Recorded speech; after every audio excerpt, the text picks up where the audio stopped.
remember me? If you don't, I am Chrissy the wolf.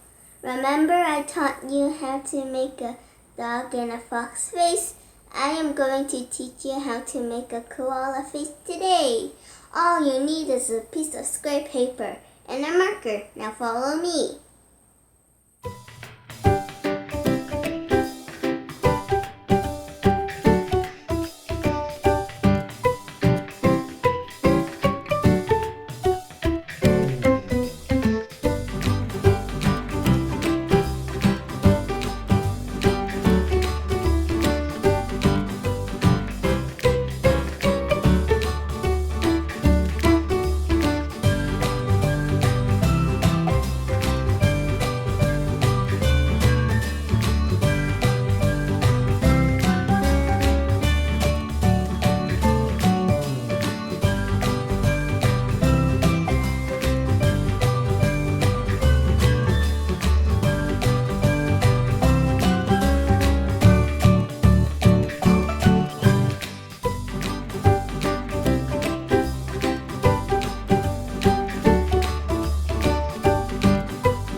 There, do I look like a koala?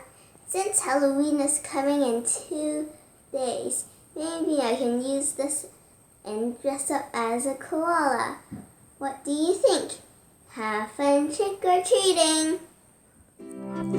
Thank you for watching! Please like and subscribe for more!